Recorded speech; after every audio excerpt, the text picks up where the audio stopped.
코로나19 확산으로 인해 한시적으로 주일 1부, 2부, 3부 및 청년부 예배, 그 예배만 드립니다. 교회 학교는 부서별로 영상 예배를 드립니다. 또 온라인 예배로는 새벽 예배, 수요 예배, 금요 심야 예배가 있습니다. 유튜브와 홈페이지를 통해 영상으로 보실 수 있습니다. 또 온라인 예배를 드리실 때에는 예배당에서 예배 드리시는 것과 같이 경건하게 참여해 주시기를 부탁드리겠습니다. 이제 주님께서 가르쳐 주신 기도를 함께 드리겠습니다. 하늘에 계신 우리 아버지, 아버지의 이름을 거룩하게 하시며 아버지의 나라가 오게 하시며 아버지의 뜻이 하늘에서와 같이 땅에서도 이루어지게 하소서. 오늘 우리에게 일용할 양식을 주시고 우리가 우리에게 잘못한 사람을 용서하여 준 것 같이 우리 죄를 용서하여 주시고 우리를 시험에 빠지지 않게 하시고 악에서 구하소서.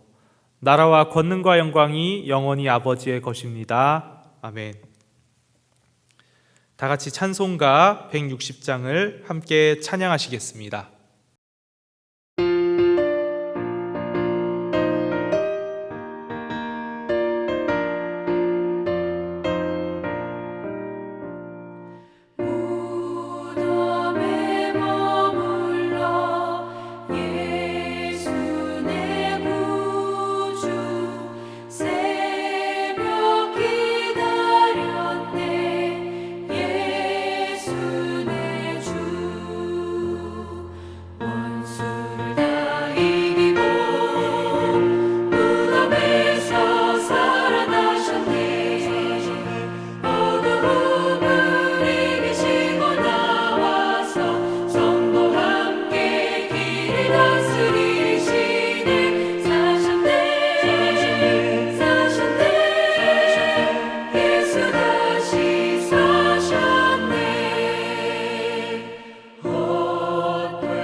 오늘 주님께서 우리에게 허락하신 말씀 요한복음 20장 1절에서 10절까지의 말씀입니다.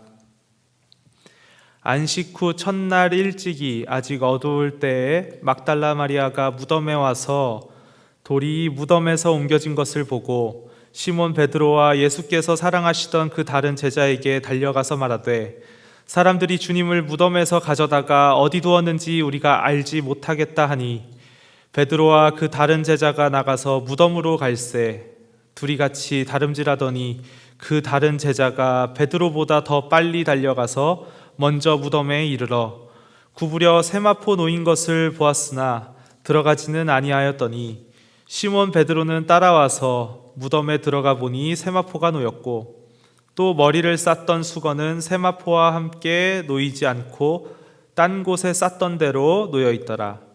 그때야 무덤에 먼저 갔던 그 다른 제자도 들어가 보고 믿더라.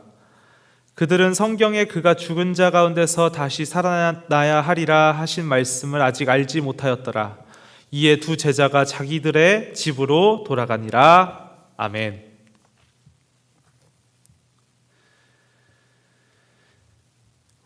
오늘 이 새벽에 함께 나눌 말씀은 요한복음 20장 1절에서 10절까지의 말씀입니다.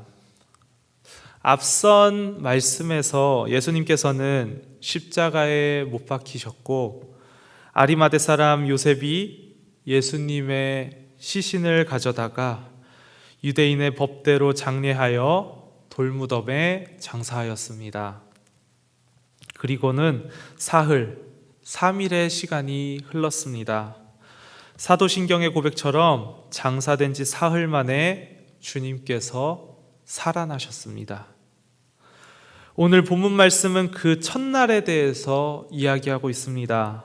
오늘 이 시간에는 그 부활의 첫날, 그 첫날에 일어났던 일들을 통해 오늘 우리에게 말씀하시는 주님의 음성에 귀 기울이는 시간을 가지려고 합니다. 성경이 증언하고 우리가 믿음으로 고백하는 그 예수님의 부활, 우리의 신앙의 중심에 자리 잡고 있는 그 예수님의 부활이 지금 우리에게는 너무나도 당연한 것이 되어버렸지만 2000년 전 그 부활을 처음 목격하는 사람들에게는 너무나도 놀라운 일, 그리고 믿을 수 없는 일이었습니다. 2000년 전으로 예수님의 부활 그 첫날로 한번 돌아가 보겠습니다. 다 같이 우리 1절의 말씀을 한 목소리로 읽도록 하겠습니다. 안식 후 첫날 일찍이 아직 어두울 때에 막달라 마리아가 무덤에 와서 돌이 무덤에 옮겨진 것을 보고 아멘. 안식 후 첫날 일찍이 아직 어두울 때에 막달라 마리아가 무덤에 와서라고 기록되어져 있습니다. 오늘 말씀에서 가장 먼저 등장하는 사람은 막달라 마리아였습니다. 이 여인이 무덤에 찾아온 시기는 언제인가요? 성경은 안식 후 첫날 일찍이 아직 어두울 때라고 말합니다. 이 시간이 의미하는 바는 무엇일까요? 이 시간은 아주 불안한 시간, 불안한 상태를 의미하는 것이었습니다. 안식일에는 많은 유대인들이 예배를 드립니다. 많은 사람들의 눈이 사방에 있는 것입니다. 그래서 그 안식일을 피해 그 다음 바로 첫날 사람들이 움직이지 않는 그 어두울 때에 막달라 마리아는 무덤에 찾아온 것입니다. 사람들 눈에 띄면 안 되니까 그 많은 사람들이 예수님을 미워해서 예수님을 그토록 미워해서 죽였는데 그런 예수님의 무덤을 간다는 것은 그 당시 여인으로서는 한없이 연약한 여인으로서는 위험한 일이었기 때문에 그 어두운 날을 선택한 것입니다. 그렇다면 이렇게 위험을 무릅쓰고 무덤을 찾은 이유는 무엇일까요?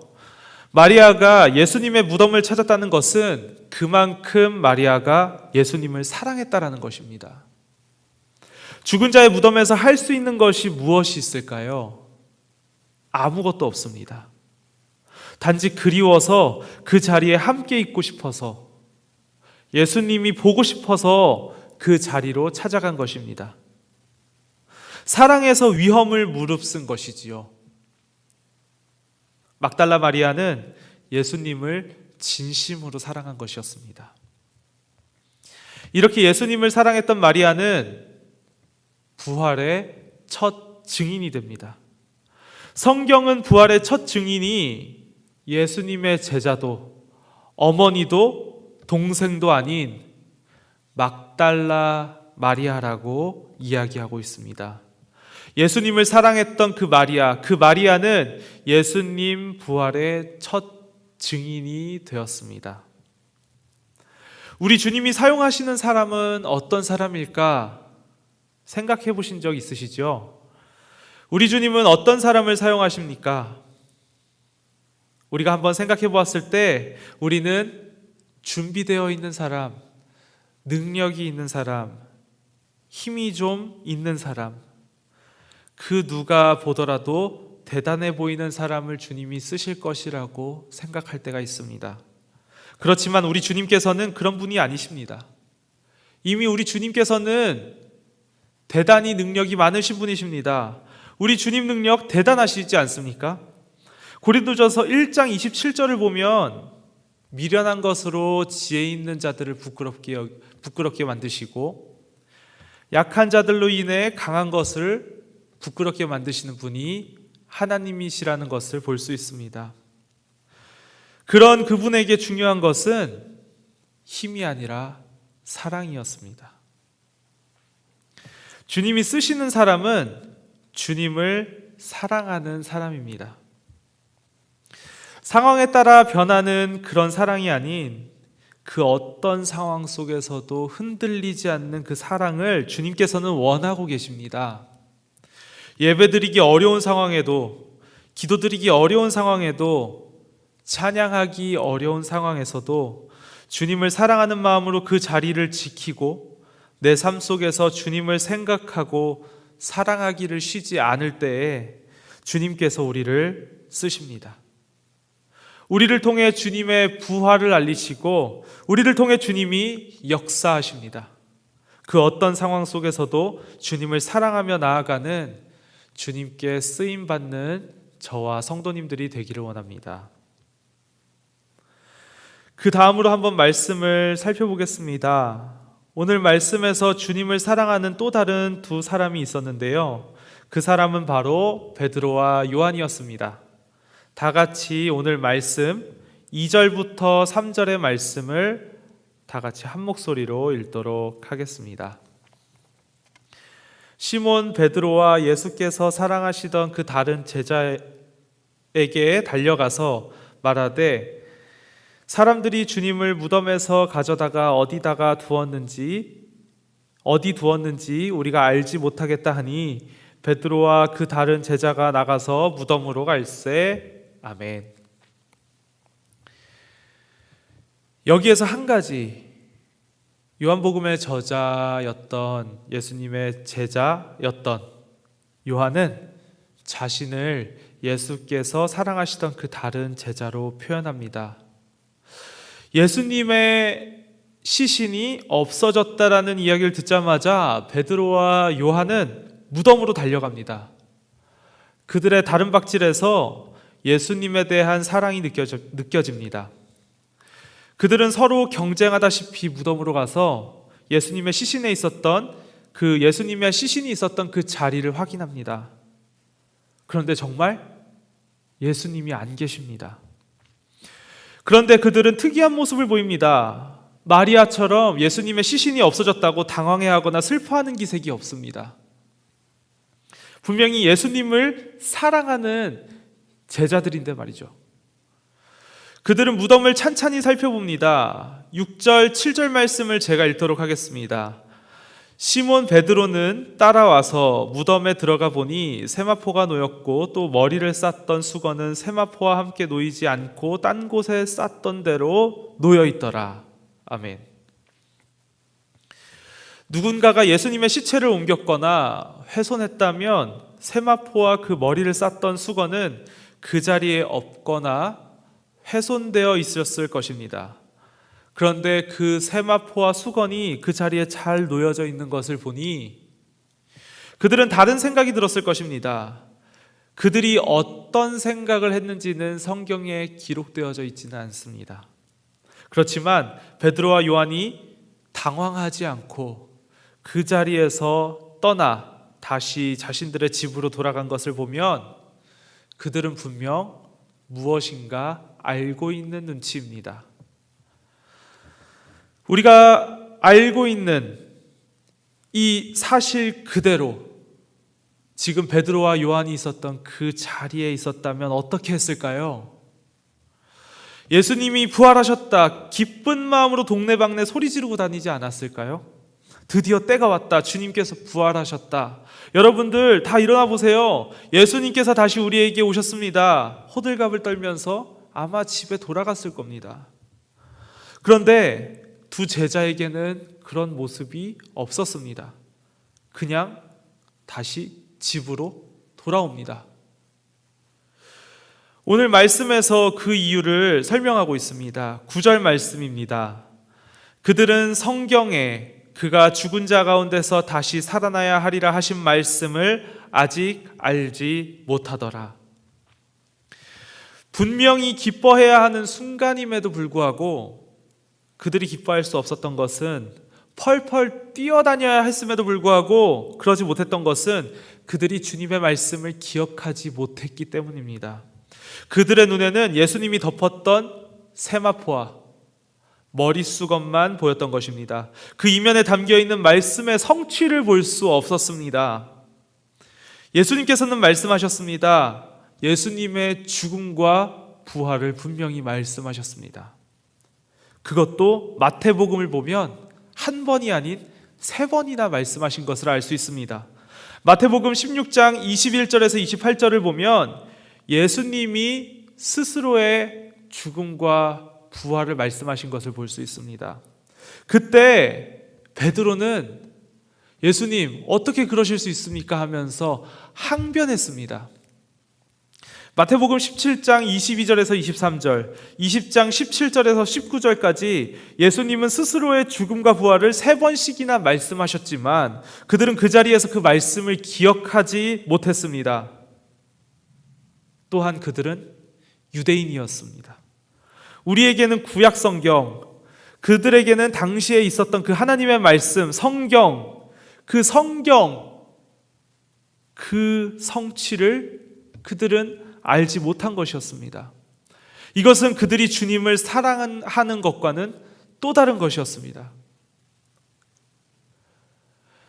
주님을 사랑하시는 성도님들, 부디 말씀을 가까이에 두고 지금 이 순간 깨어 있으시기를 바랍니다. 하루에도 수많은 가짜 뉴스들이 난무합니다. 어떤 것이 진짜인지 구분하기 어려운 세상이 되었습니다. 우리의 기준으로는 분명한 생각과 옳은 판단을 할 수 없는 이 세상 속에서 벌어진 일들에 반응하고 하루하루를 살아간다면 우리는 이 세상 가운데 지금도 살아계셔서 역사하시는 주님의 뜻을 분별하지 못하게 될 것입니다. 나의 기준을 주님의 기준보다 먼저 두고 내가 보는 것은 주님의 말씀보다 먼저 두고 살아간다면 우리는 주님을 사랑하면서도 주님이 진정 하시고자 하는 그 말씀에는 귀가 어두워 듣지 못하는 그런 사람이 되고 말 것입니다. 우리가 믿는 하나님은 태초부터 지금까지 변함이 없으신 참 진리의 하나님이십니다. 그 참 진리의 하나님, 그 말씀을 곁에 두지 않는 것만큼이나 어리석은 것은 없을 것입니다. 오늘 우리는 이 새벽의 시간에 요한복음 20장 1절에서부터 10절까지의 말씀을 보았습니다. 우리가 믿는 하나님은 전능하신 하나님이십니다. 전능하신 주님께서는 무엇보다 자신을 사랑하는 사람을 쓰십니다. 주님을 전심으로 사랑하며 살아가는 성도님들과 제가 되기를 원합니다. 또한 주님께서는 태초부터 지금까지 쉬지 않고 일하십니다. 거짓의 영이 나에게 틈타지 않도록 주님의 말씀을 곁에 두고 주님의 말씀에 힘입어 진리를 분별하며 나아갈 수 있는 주님의 역사를 발견할 수 있는 저와 성도님들이 되기를 원합니다. 기도하겠습니다. 사랑의 주님, 감사합니다. 오늘도 이 새벽 제단 저희에게 시간과 마음과 건강을 허락하셔서 함께 예배드릴 수 있게 해주심에 감사드립니다. 주님, 오늘 요한복음 20장 1절에서부터 10절 말씀을 보았습니다. 주님을 사랑했던 마리아, 주님을 사랑했던 베드로와 요한, 그들의 모습을 통해서 우리가 다시금 이 세상 가운데에서 주님을 사랑하고 주님의 말씀을 곁에 두며 살아가야 됨을 마음에 새겼습니다. 주님께서 주신 말씀을 저희가 마음에 새기고 주님을 사랑하며 한 걸음 한 걸음 나아갈 수 있는 주님의 자녀 되게 하여 주시옵소서. 이 모든 말씀 예수 그리스도의 이름으로 기도하옵나이다. 아멘. 다 같이 주여 3번 외치시며 코로나19 극복을 위한 번동가족 기도 제목과 더불어 개인의 기도 제목을 놓고 주님 앞에 기도드리도록 하겠습니다. 주여, 주여, 주여.